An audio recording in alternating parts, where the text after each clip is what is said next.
Hey guys, so today we're talking about triangles. We're going to discuss different types of triangles and then how to find missing angles within a triangle. Okay, so let's take a look at the types of triangles. So an equilateral triangle is going to have equal angles and equal sides. So this is showing an equilateral triangle because all the sides and the angles are exactly the same. A right triangle, so the next one over, that's going to have one 90-degree angle. So we have a right triangle here.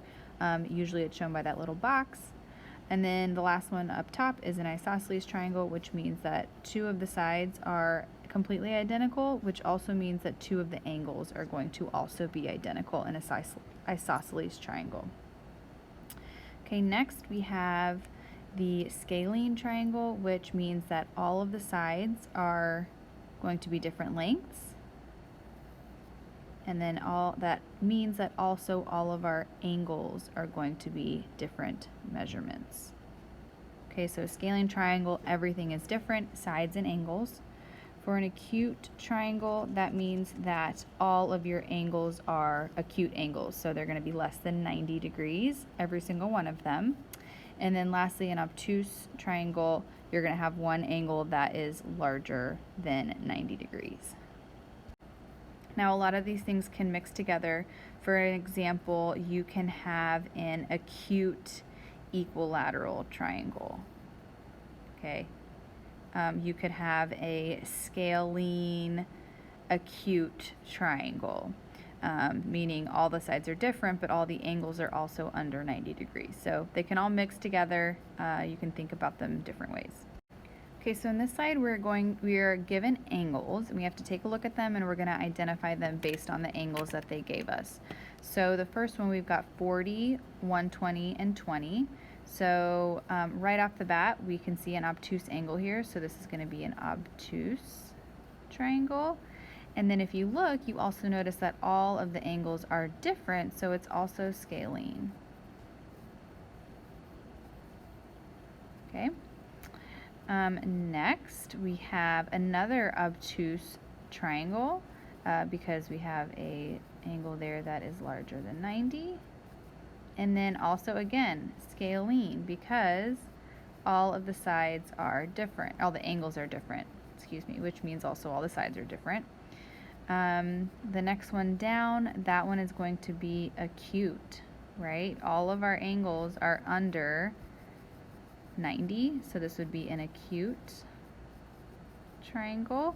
And then if we also take a look, it is going to be scalene because each of these angle measurements are different, which means all the sides are different as well.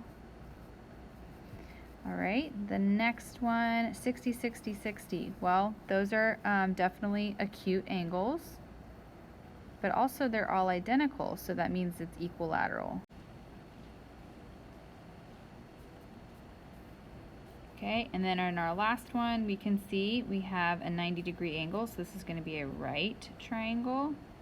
But then we also notice two of them are identical, so it's going to be isosceles as well. Okay. All right, so now we're going to talk about the triangle sum theorem. And the triangle sum theorem tells us that the angles within a triangle are all going to add up to 180 degrees. So it says the angle measures of a triangle add to 180. So here they gave an example. They said 43 plus 58 plus 79 equals 180. Or they gave us an algebra example, r degrees plus s degrees plus t degrees equals 180. This picture below kind of just shows you if you were to rip the corners off of a triangle and put them all together, it would make a straight line. And that straight lines we know are 180 degrees, right? So that is kind of proves that the three angles of a triangle equal 180 degrees. All right, so let's take a look at these three examples. They want us to find the missing angles, so we are going to use the triangle sum theorem to work these out. We know that 55 plus x plus 90 should equal 180 degrees. So we can write an equation, 55 plus x plus 90 should equal 180 degrees. So what we can do here is we can solve for x, and that will tell us what the degree our x is. So first we're going to do 55 plus 90. 55 plus 90 would give us 145. We're going to bring down plus x equals 180. And then let's solve here. So when we solve, draw our line, we're going to subtract 145 from each side. 145, subtract. Okay, and we get x equals, and then 180 minus 45 should give us 35 degrees. So this first one, x equals 35. Okay, for the next one, we're doing the same process. So we have 38, 85, and c. So I'm going to write it above here. So 38 plus 85 plus c should equal 180. And then we're going to solve for c here. So draw your line. 38 plus 85 gives us 123 plus c equals 180. Okay, and then we would subtract 123, and we get c equals 57 for that one. So that means our angle C is 57 degrees. All right, and then the last one here is a little tricky, but same concept. We can see that this is an isosceles triangle because we've got our two tick marks, and remember we learned that the sides are the same, and that means also the bottom angles are the same. So that means that this angle that wasn't labeled is 75 degrees. So when we set this one up, we're still doing the same thing. We're going to do x plus 75 plus 75 equals 180. And we're still going to solve. So 75 plus 75 is going to give us 150 plus x equals 180. And then we are going to solve, draw your line, minus 150 minus 150. And then we get x equals 180 minus 150 is 30 degrees. Important to note, we should have degree signs on all of these angle measurements. All right, for these we're doing the same thing. So we are going to set up an equation and solve here. So for our first one, 115 plus 35 plus, we'll label this one j, plus j equals 180. Okay, so we need to start by adding 115 and 135, which is going to give us 150. And then 150 plus j equals 180. Now let's go ahead and solve. So minus 150 minus 150 give us our final answer of j equals 30 degrees. All right, this next one, again, pretty straightforward. I'm going to label this x. So we're going to do 49 plus 47 plus x equals 180. And we're going to add 49 and 47, which is going to give us 96 plus x equals 180. And then we're going to solve.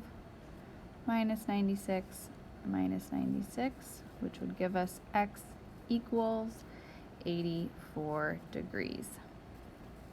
And then finally, for our last one, this one looks a little tricky here, but we know that straight lines are 180 degrees. We already talked about that.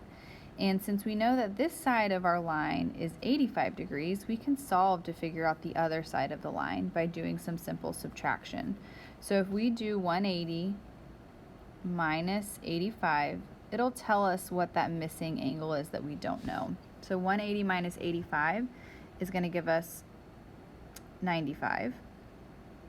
And now that we know that that angle is 95, we can actually solve for the missing angle by doing what we just did before. So we'll have 45, which is one of the angles, plus 95 that we just found, plus x equals 180. We need to add 45 and 95, which would give us 140, plus x equals 180. And then to solve here, minus 140 minus 140, we would get x equals 40 degrees.